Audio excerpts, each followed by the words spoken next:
here. You have to, there we go. All right. I'll turn it over to you okay. here. Okay, cool. Thank you. If I can find you. All right. There you are. Here I am. All right. There you go. I am now a co-host. Awesome. Share screen. Share. All right, here we go. Play slideshow. All right, here we go.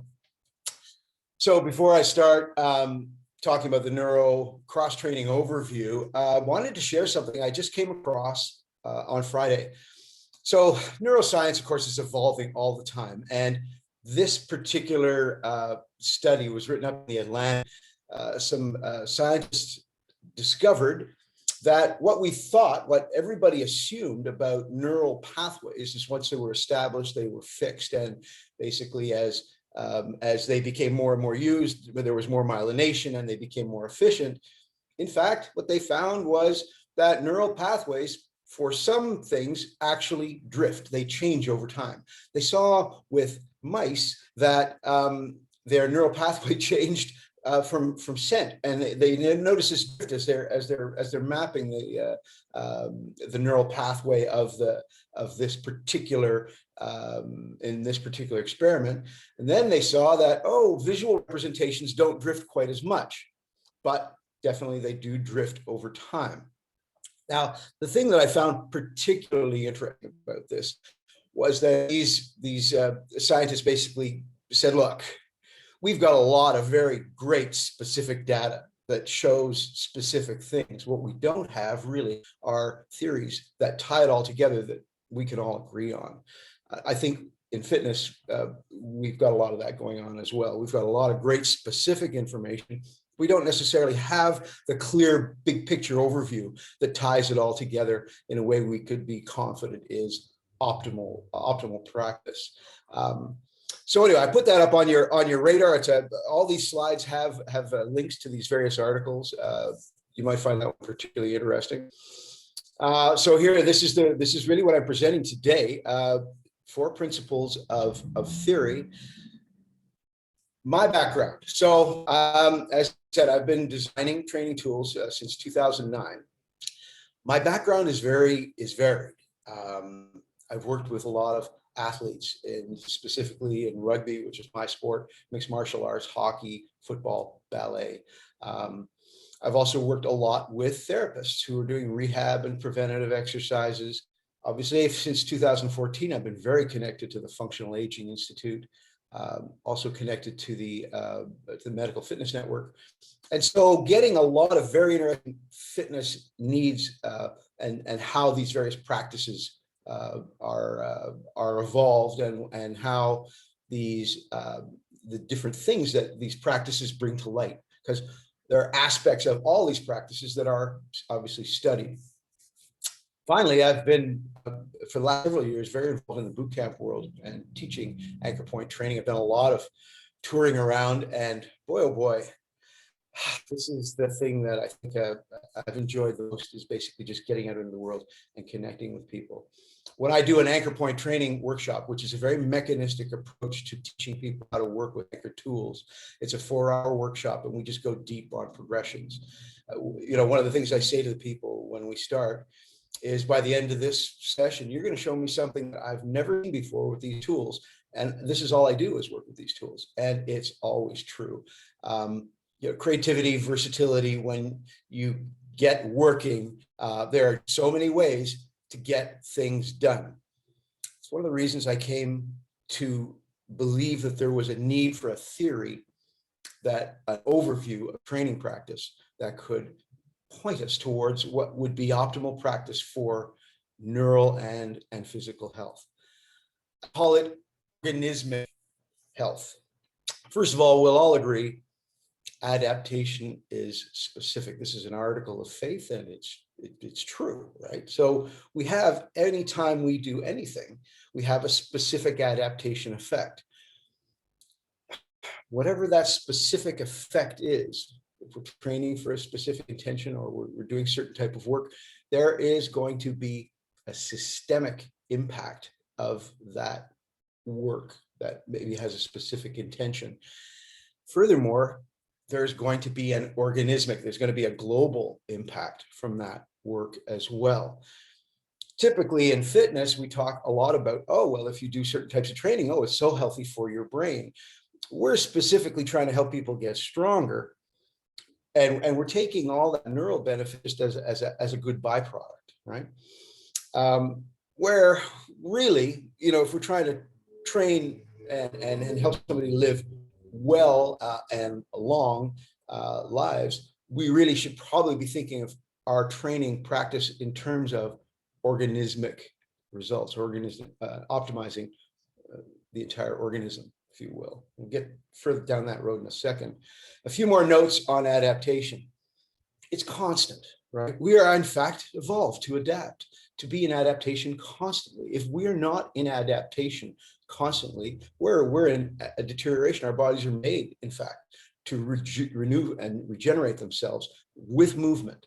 So when we the modern people are living without movement in our lives, we're in fact not living the way we were evolved to live. Hence, we need to do things deliberately to make sure that our adaptation process, our constant adaptation process, is healthy and headed in the right direction, because it will definitely head in the wrong direction if we don't. So adaptation is obviously cumulative, right? Good habits, bad habits, it's cumulative over time.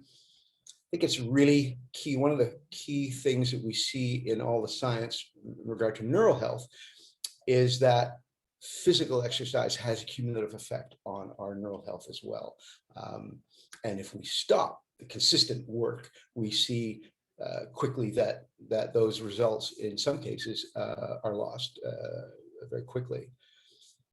The last thing I'd like to mention on adaptation is it's not consistent. And by this, I mean, on the negative side, you can overwork something to a certain point, and then there comes a point where that overwork results in an injury, and that injury can happen very, very quickly, right? Where stress just snaps. So it's consistent to a point, and then there are sudden changes as well. And this happens on the positive side. Think about trying to teach somebody how to do a cartwheel, for example. They can't do it. Oh, and then boom, they've got it. And once they've got it, oh, now you get it better. This is very, very true for a lot of physical tasks.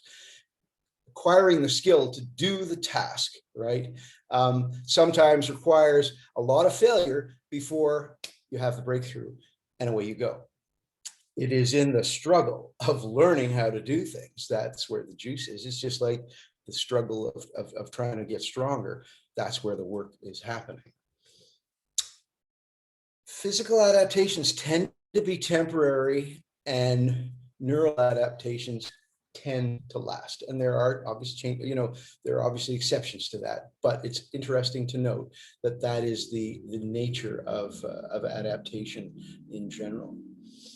So one of the first models or overviews of practice that I saw that really lit me up was the 6 domains model from functional aging. So here we have we're now looking at physical function systemically. We've got 6 different systems essentially that all need to be incorporated into training if we're training completely, if we're training organismically. And you can see there are specific domains in each of those systems. I think we all appreciate that if you train one of those specific things in one of those systems, you are still going to have an impact on the entire organism. And so I view this and think, okay, this is very informative. I want to think of this or see this more as organismic. And so this picture, it represents to my mind, the nature of organismic adaptation. It is all connected in a lot of ways that we don't fully understand or appreciate yet, but it is all connected. And we need to basically have that in mind with practice and organize our practice around it. It is simply not enough to train one thing without appreciating how it is going to impact everything else. Let's see how I'm doing for time here. Okay, good. I just got through that very, very quickly. Okay, so some other ideas on the notion of specific systemic and organismic thinking, if you will. You see here 4 systems, right? We have on the left our central nervous and peripheral nervous system. I call this central nervous systems. We have skeletal system, circulatory system, and muscular system. Each of these work independently. Each of these are interdependent and obviously clearly linked. And we have fascia, which is a somewhat controversial. It's the science behind fascia is not as well established. I will say that until recently, I discounted fascia's role in the central nervous systems, in proprioception. Looking into it more, I am more inclined to believe that it is integral to that. It is not simply structural tissue to help muscles and bones work together mechanistically. That it is also, in some regard, connected to neurology, to the central nervous system, particularly to proprioception. More than that, again, we're staying very, very general, but but this is part of our structural systems. So here's how I see it. I guess really the notion I want to get across. Central nervous systems give us competence. Structural systems give us capacity, and where they connect is our capability. This is movement, among other things. So here's what a representation of, I think, the value of different types of work. So as you can see on the top line, if we expand our capacity, right, on the right here, structural systems, you can see they're broadened, right? Well, when structural systems broaden, capacity broadens, obviously, without any additional integration of central nervous system, we're still going to improve our capability. That spot's getting bigger. However, if we integrate our central nervous system, right, what we're going to end up with, represented here, is a much larger amount of capability. And then if we broaden our structural systems and improve our central nervous system competence, this is going to be obviously how we expand our capabilities to the maximum. What I really want to demonstrate with this notion is that there is tremendous capability to be gained by training our central nervous system as we train our structural systems. So much of our training is focused very much on the physical function. Even when we're thinking systemically, you'll go back to that functional aging 6 domains, it was physical function that they were talking about. Now, they were really talking about global, holistic, organismic function. This needs, I believe, to be more the orientation for anybody that is training for well-being, for trying to get the most out of their daily training practice. So focusing on improving our central nervous system, our coordination, our integration of our central nervous systems, peripheral nervous systems, into our structural systems training, I feel is leading us towards optimum. And there really isn't much in the models out there. There's, in terms of NASM, in terms of NSCS, they're still very locked into segmented training, leg day, chest day, and the like. They're starting to talk more about 3-dimensional movement and that, but the paradigms, their models are very much based on gaining physical strength, and all the neurological benefits are largely seen as a great byproduct, right? So I really felt that it would be very helpful to develop a theory and have it tested and have it expanded and evolved and revised, but I felt there was a need for it. This theory, by the way, applies to any resisted training, any resistance training at all. It can be applied to, and it's not specific to anchor point training at all. It could be kettlebells, body weight, free weight, battle ropes, any type of resistance training can basically follow these 4 principles. So the first principle is train a variety of movement patterns. The second principle is train on your feet. And I know a lot of people have a lot of exercises they love to do that are not training on their feet. And a lot of people talk about all the benefits of getting up and getting down on the ground. It's all great. Big picture, somewhat suboptimal.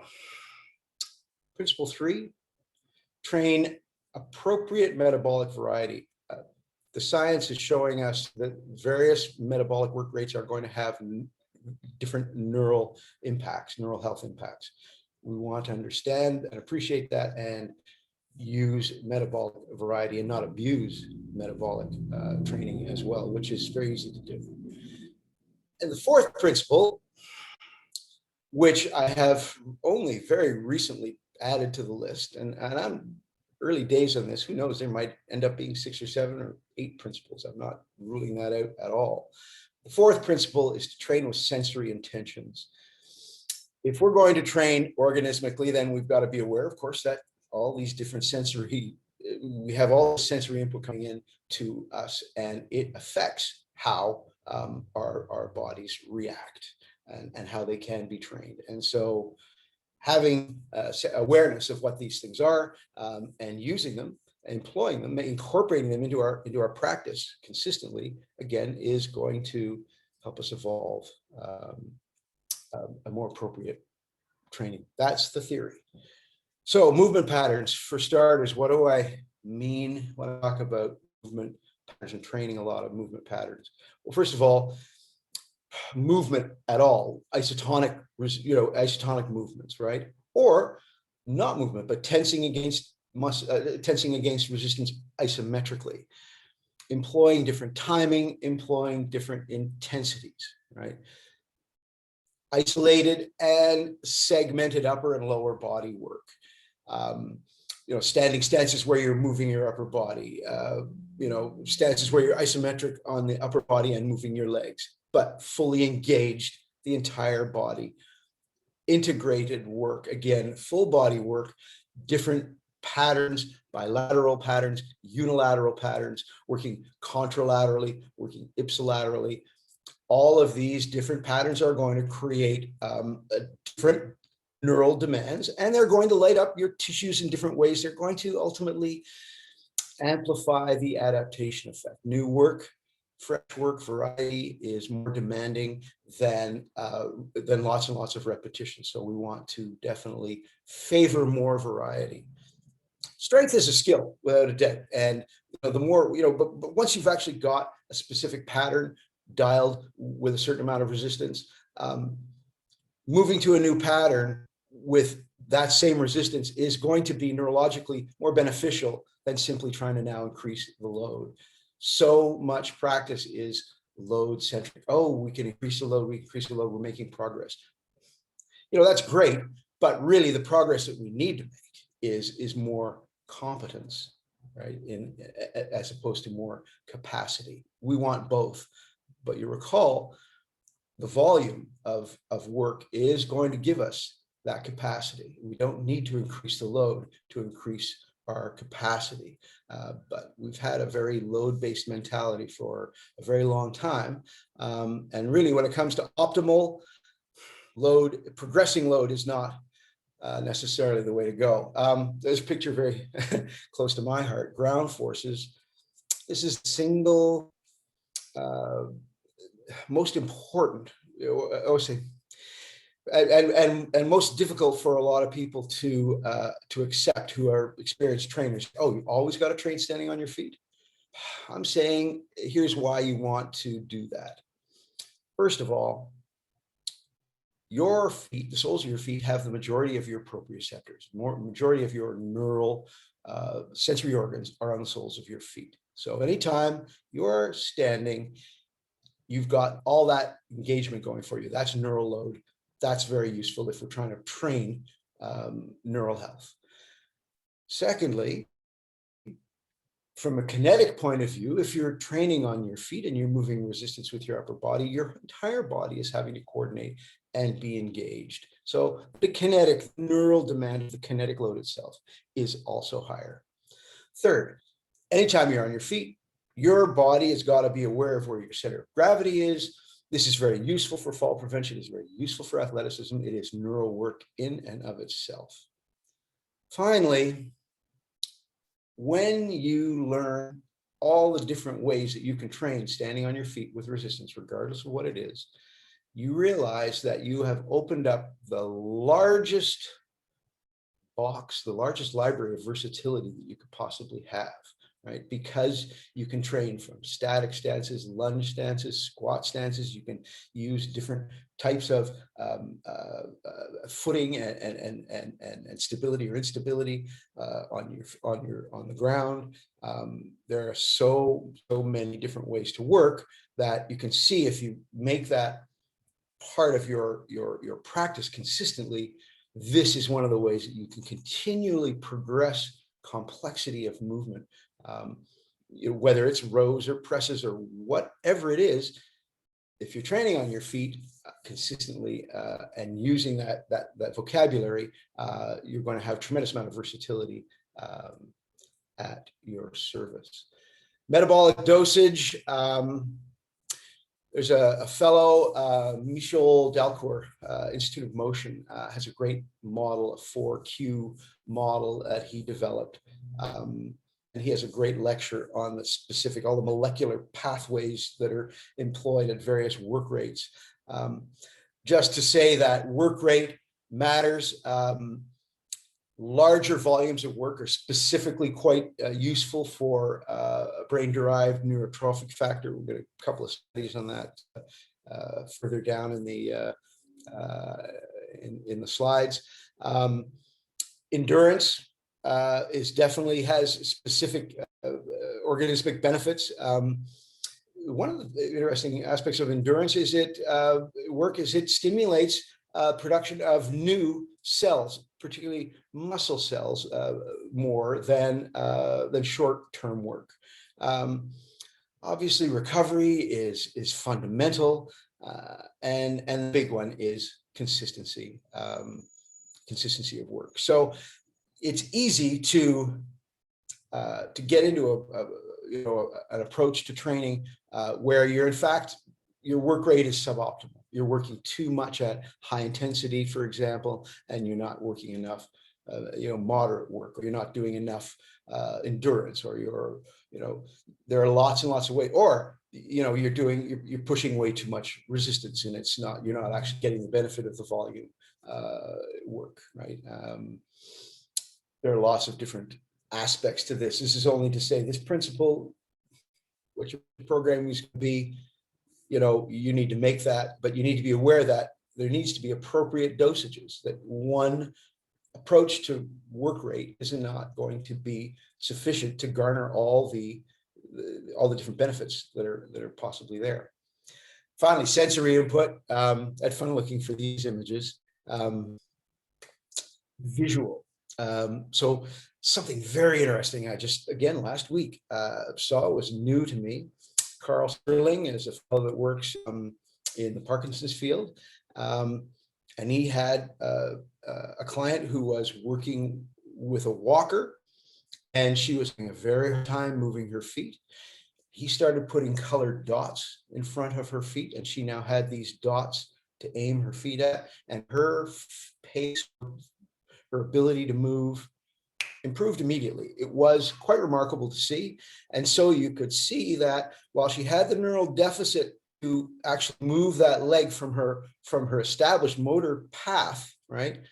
The visual stimulus gave her something to aim at and basically allowed that motor path to be overcome with the visual stimulus so that the foot would move.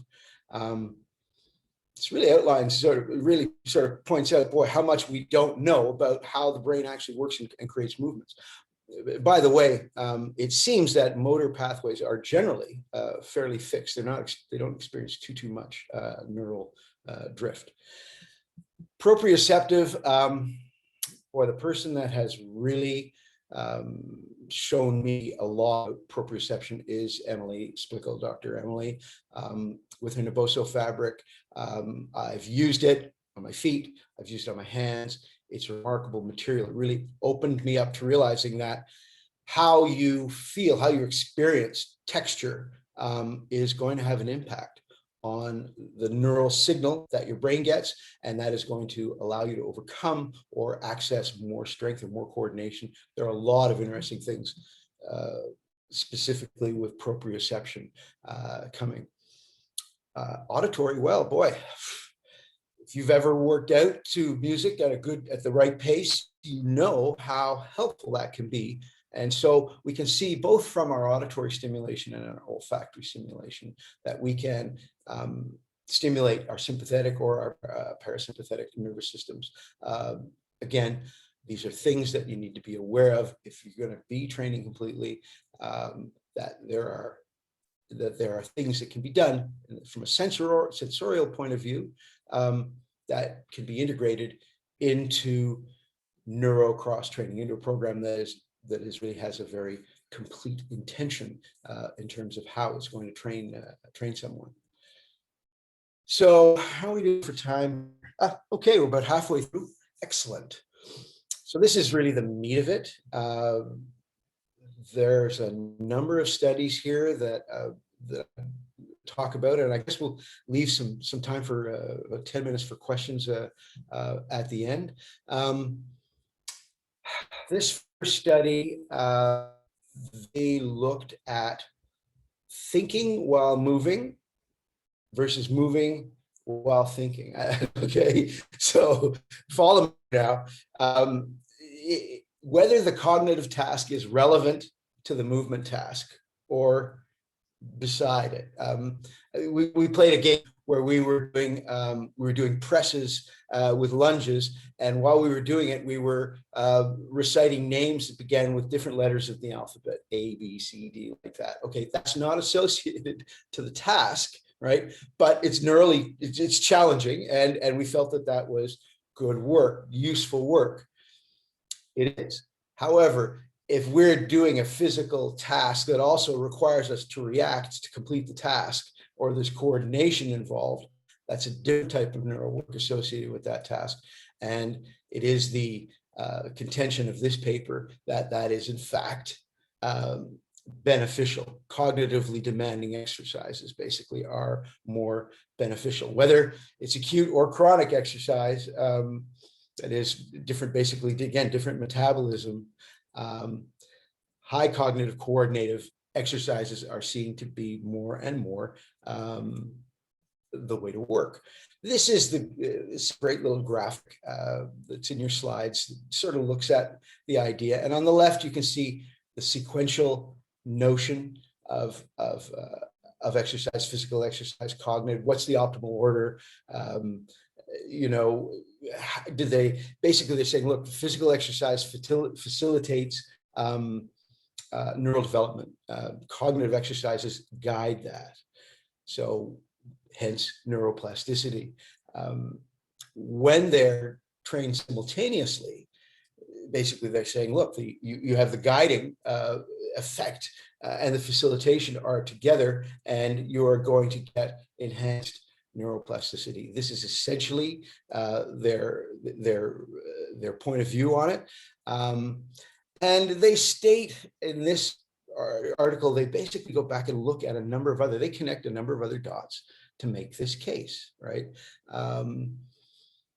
Again, remember, this is a field that doesn't have a lot of theory in it yet. These fellows here are basically saying integration of functional brain circuits seems to be crucial to basically optimize the neuroplasticity and neuroplastic changes.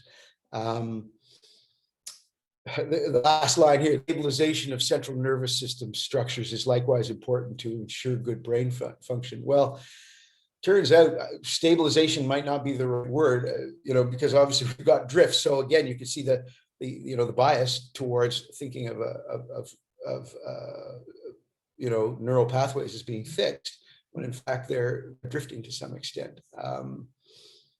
Anyway, it's fascinating approach, and it certainly supports my biases, which is why I put it in the tier. This is another fellow that did a meta study, Dr. Ludya, and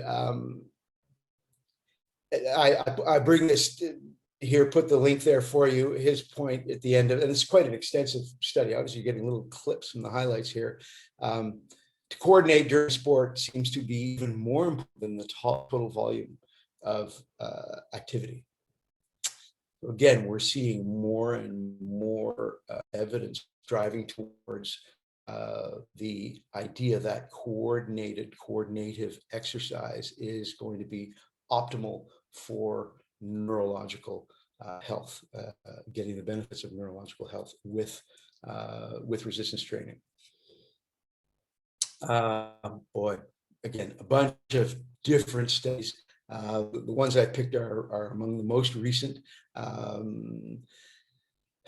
Basically, higher daily movement linked to better thinking and memory skills. That's consistent daily movement. And you can see, regardless of whether they had dementia or not, the daily movement still was still very, very helpful, right? So is it protective?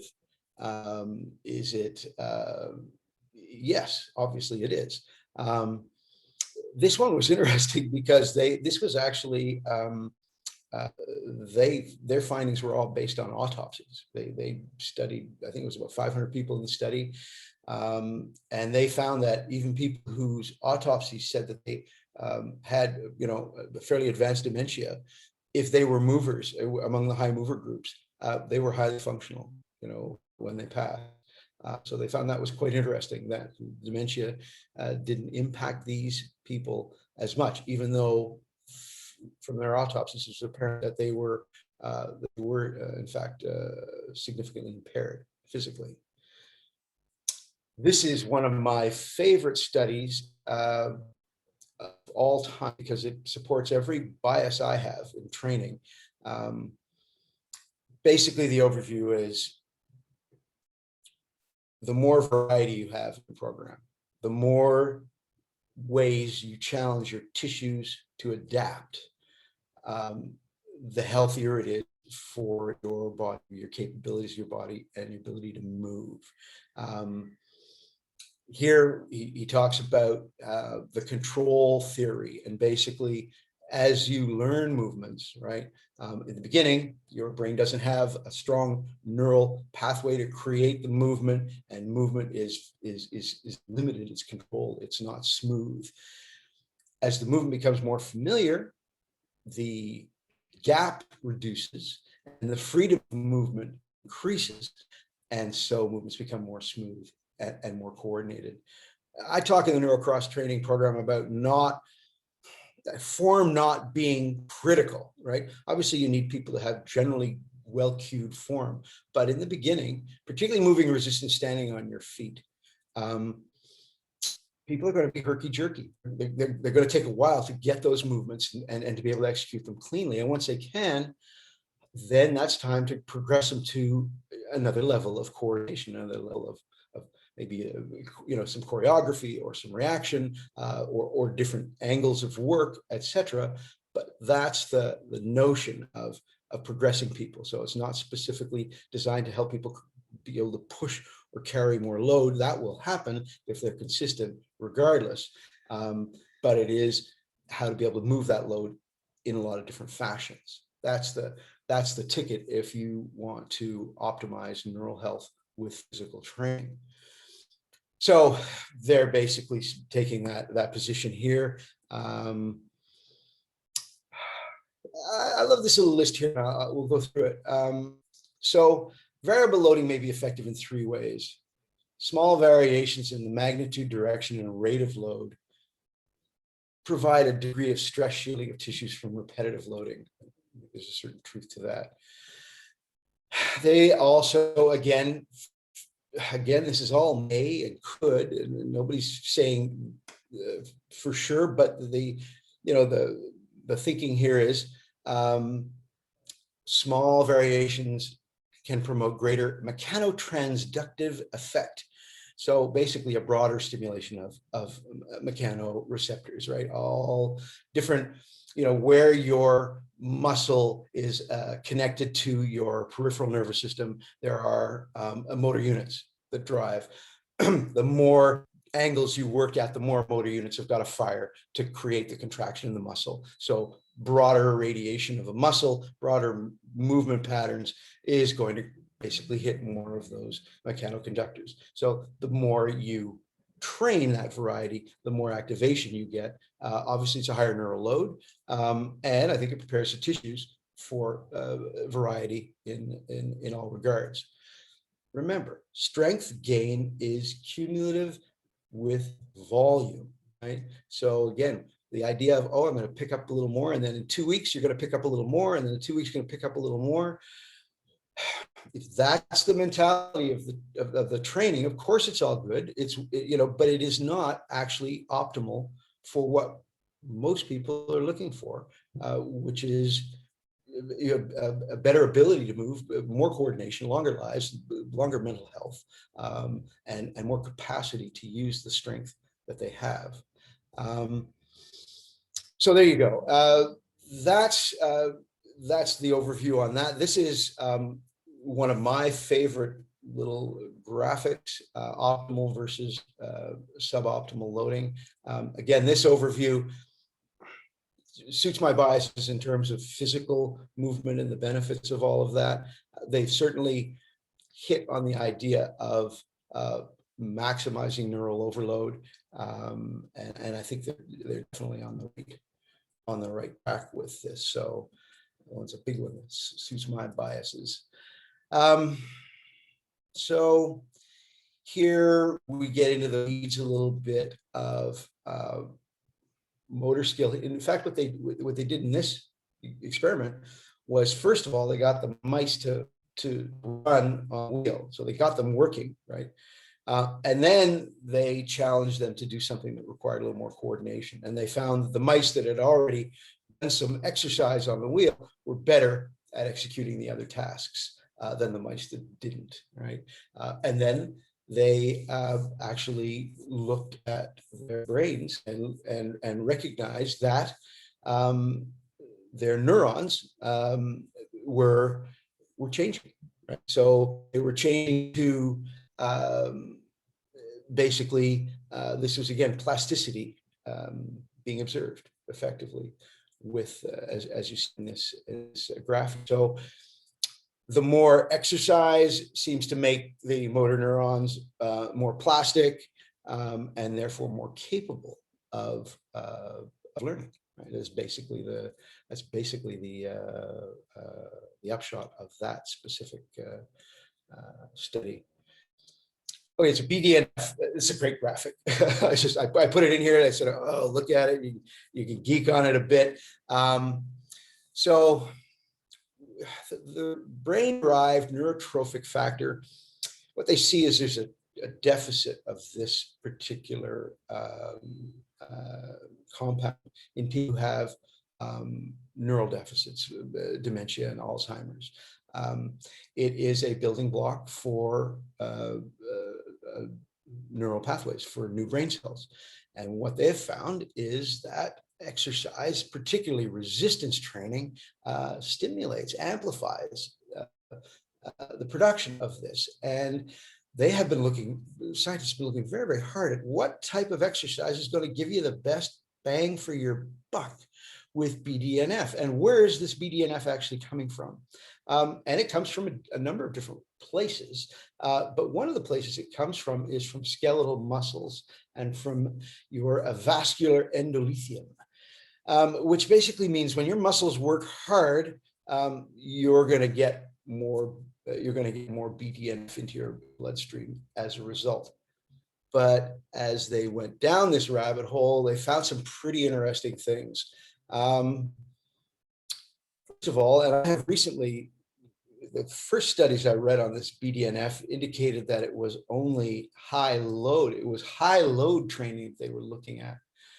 But what it really turned out to be is high volume, right? So the most efficient approach to BDNF involves a relatively low load, but a high volume of training. They particularly found that lower body training was going to be even more effective than full body or upper body training. And the theory basically comes down to when you're working your legs, when you're working your quads and your glutes, your biggest muscles, and maximizing the workload in your biggest muscles, that's basically where the juice is when it comes to BDNF. But it was higher volume of work and strength work, basically working at what would be considered a hypertrophy protocol, right? Working to failure or close to it, rather than working 1 rep max and power, right? Or close to 1 rep max and power. Interestingly, these studies have shown a lot more effect for men than women. And they've all shown as well that your BDNF production basically goes right back to baseline as soon as you stop training. So it's not something that it's one of those physical reactions that is very specific to exercise stimulation.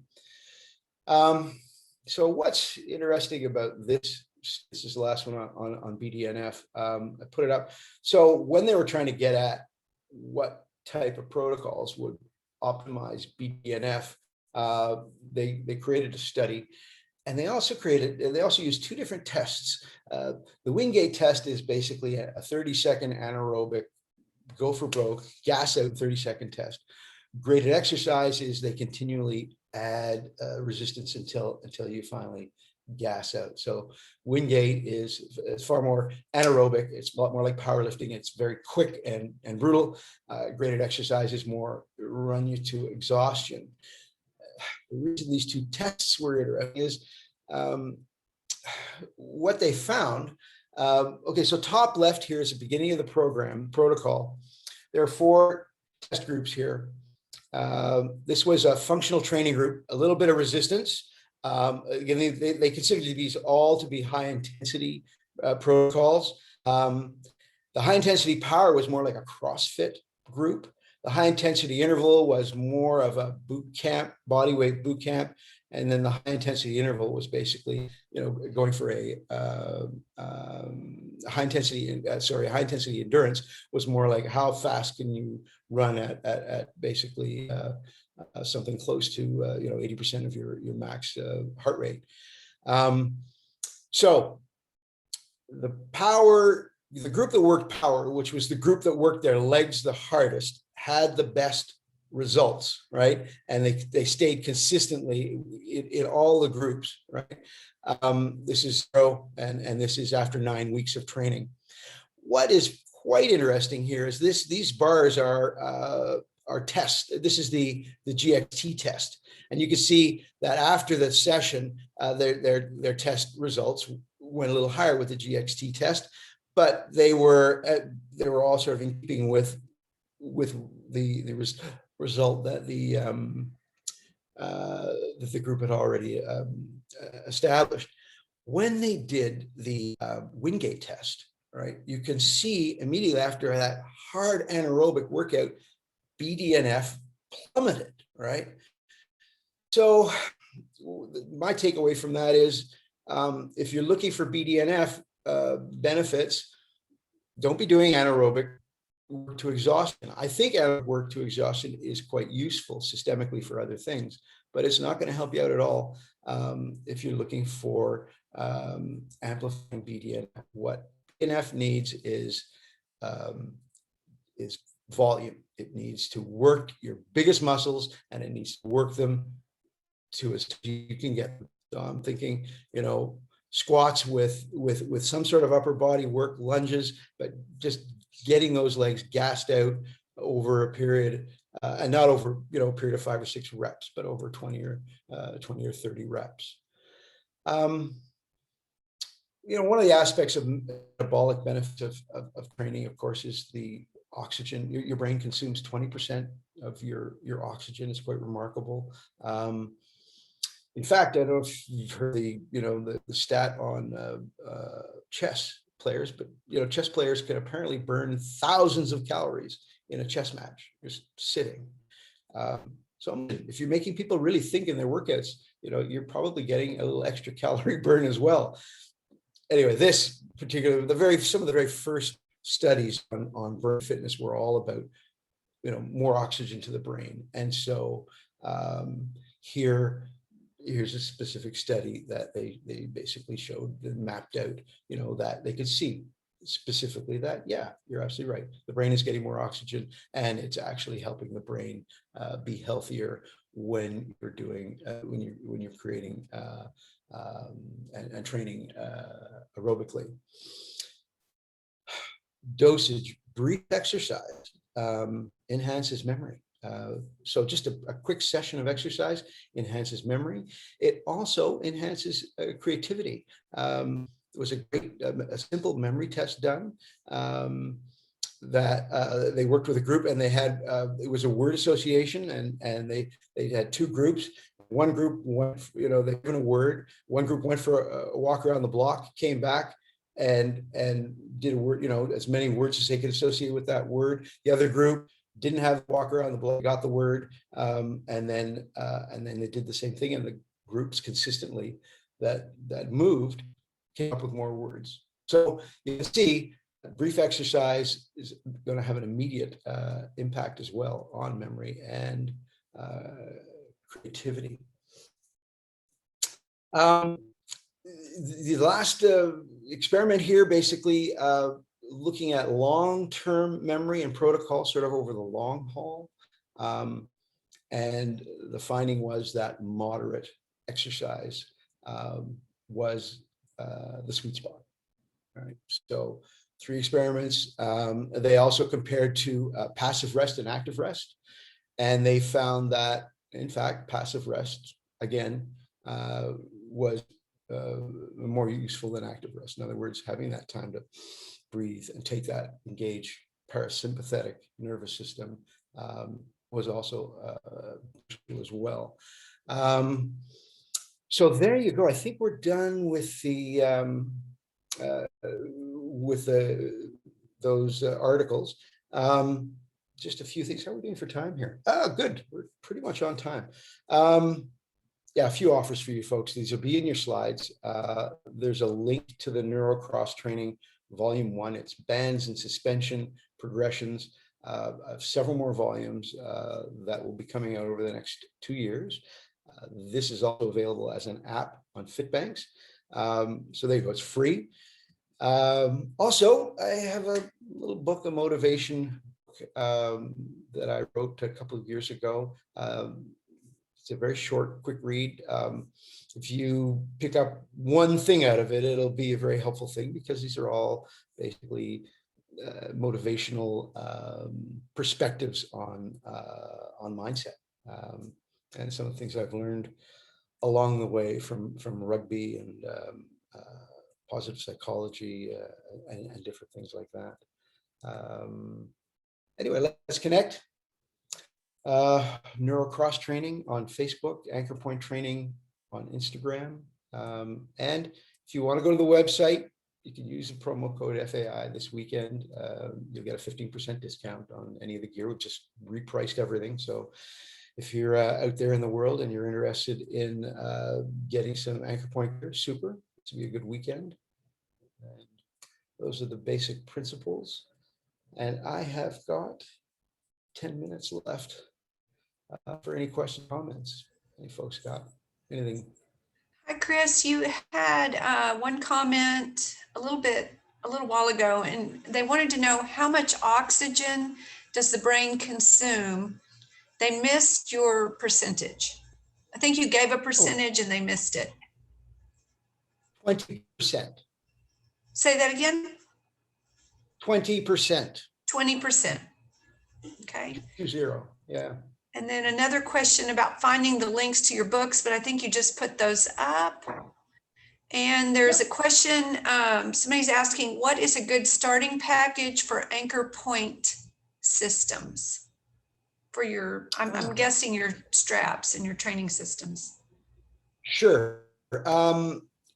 Boy, you can go to Anchor Point on Amazon, and we actually have packages there. On our website, everything is individual. Because I found when I offered all the packages, it was too confusing. But if you don't have a suspension strap, then that's a really good piece to have. Our suspension strap has got some really nice features. Not expensive, they're $80. Depending how strong you are, we have two basic strengths of bands. The heavy is good for me. I'm 195 pounds, fairly strong. The light is good for anyone up to 140 pounds. I can work out quite nicely with the lights. And again, then we have lengths. So you're training. If you're in a big space, the 8-foot length is the one you want. If you're in a small space, the 5-foot length is the one you want. I would say a couple of bands of the length and strength you need. If you need anchors, we have a door anchor. But we also have short anchors that can go in your gym or on a pole or something like that as well. Yeah.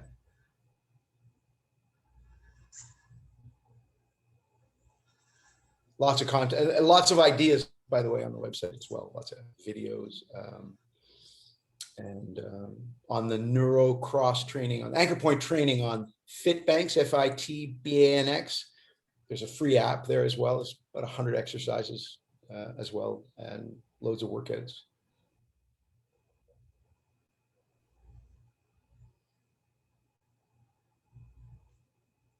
Do you folks have any other questions for Chris? He's available now. He's easy to reach if you think of something later.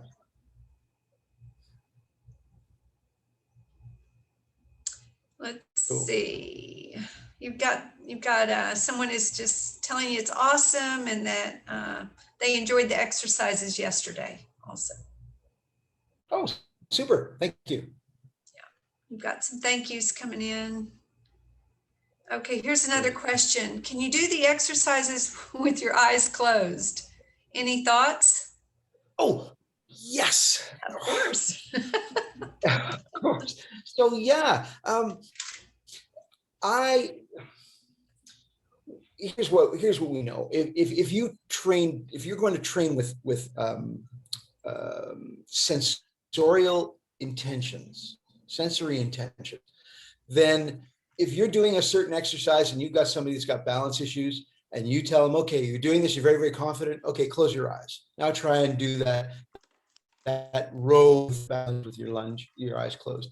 Right away, what you're doing is you're putting a greater demand on the vestibular system, right?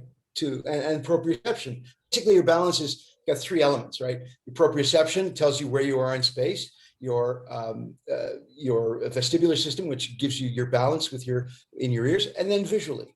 If you take eyes out of the picture, the other 2 things have got to work harder. So it's totally a valid approach to incorporate something like that into practice consistently if we're going to use those sensorial intentions. To date, because we haven't had a principal sort of overview like NCT, nobody said, oh yeah, well, you should always do that as a matter of course because it makes sense. Well, now there's a paradigm that says, no, yeah, a certain amount of your training, you're going to do that because you know it works. Why wouldn't you? You're not losing physical benefit because you closed your eyes. You're still getting that physical benefit at work, and you're amplifying the neural demand.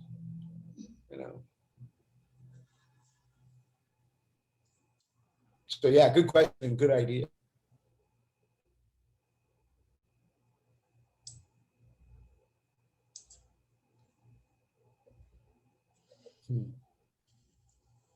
Well, Chris, I know I received some things that I can keep implementing at every summit. You're such an important part of the summit, and thank you again so much. Please take a minute and jot down, folks. You might put your emails back up. Can you flip back to that slide again, Chris? With your address? Yeah, there you go. Yeah. Okay, so we'll give you So another there minute you or two to go. write that down. Yeah. Yeah. And folks, I would really like to know what you thought of the presentation itself. And I mean the good, the bad, and the ugly. This is the first time I'm trying to communicate these ideas, to a group with slides like this. So, any feedback you give me, oh, I really like that, or, that needs to be more on point, or have you thought about this? All of that. This is a process. It has been right where I'm at now is the result of 10 years of being interested in this type of thing. If you look at my logo, which was originally the logo of my spa, mind body has always been fundamental to my approach to training. And I really feel after 10 years, I'm starting to get a glimmer and I grab it with this NeuroCross training concept. Important for us globally as trainers to break away from this very sort of rigid models that have been, put on us in terms of what physical training is. I think Functional Aging Institute is doing a great job in doing that, and this is something I think that is a model that fits very well with their systemic approach because it's simply principles of practice, and if they don't make sense to you, I'd love to know why. And if they do, then please tell me and tell the world. Chris, there are a couple more questions coming in. One is, based on the evidence you have seen, can someone with dementia improve from applying your principles? I would say Yeah. yes. I would say yes. Yes and yes. And I think there's more to it. I think that somebody with dementia, for example, any, choreography, music, there's so many interesting things that can stimulate somebody who has neural deficits where you can reach them where they are. And I do believe, based on the evidence that we saw with the movement where they did the autopsies, and they said, look, these people, their brains said they had tremendous dementia, but they were still functioning well because they were movers. Mm-hmm. Can you reverse it? You could certainly try, Yeah. Okay, another question. In training the cognitive and physical together to increase neuroplasticity, this person said she thinks, or he thinks you said the cognitive component should be relevant to completing the physical task. Could you give us some examples, please? Okay. Reacting to a light. Okay. I've got to see the thing. I've got to move to the thing, right? As opposed to reciting, names with an alphabet, a separate task, not a separate thing, not related to the physical task. So anything coordinative, catching a ball, throwing a ball, kicking something, reacting to an auditory or a visual cue to move left or to move right, or to lunge, or to react. Choreography. I think choreography is huge. You see it with Parkinson's. You see in so many different ways. You see so much powerful practice with dancers, right? So choreography and organizing and having to step left and step right and keeping track of those steps, those types of things are huge. So we can add choreography to resistance training, particularly if we're standing on our feet, right? And I've got one workout where I lunge in different angles, basically working around the clock, right? If you're working with somebody, you can cue them to work those different angles. There's a number of different ways that you can use either reaction or choreography, I think, that way. So that's really the ticket, I think. Chris, there's a question asking if you can show the slide that has the links to the books again. Sure. There's that one. Click it. It's a great little book. Okay. It really is. You And then find one there's- thing in this book, it'll be worth the half hour it takes you to read it. And this is the NeuroCross training. If you were one of the first 200 people to register, you actually got the soft cover of this. Mhm. And if you buy gear, any gear, you'll get this as well. But you know, the ebook's good. And here's the thing: the FitBanks app is all the same exercises and all the same workouts. So you know, you can see it done on the app. You can look at it, and then you can basically take the exercise from the book just to remember, you know, what you're doing. I'm excited for volume 2. It's coming out this fall. Anyway, there you go. That was your book was actually a selling point to one of my home clients that bought some of your equipment. Oh, yeah. She loved that. Also, there's a comment. It says, very interesting with the research, and perhaps please join it with some exercises using cognitive tasks. It's a great idea. Yes. Thank you for that. And I think probably if I was to redo this, I might have some little clips of exercise ideas in there saying, okay, here's this exercise, and then here's a version of it that in fact has more neural demand, and here's why. I think that's a really good suggestion. Of course, if you did yesterday's class or you go and see that's all this is. Yeah, it puts it all together. All right, Chris, I think that's about it. Unless there's anything else you want to say or one last question. I want to say You're thanks to getting some- everybody for Yeah.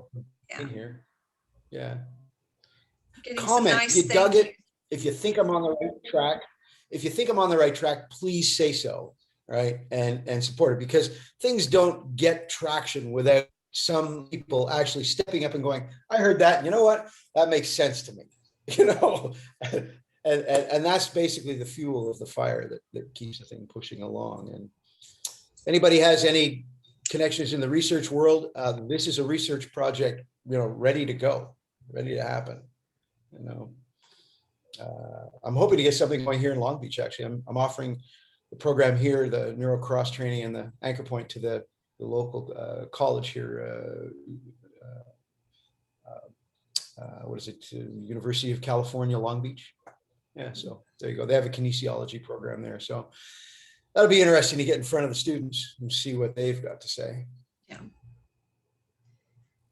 I'm going to go ahead and stop the recording. And if you'll hang on just for a second, do you know how to save your chat? How do I?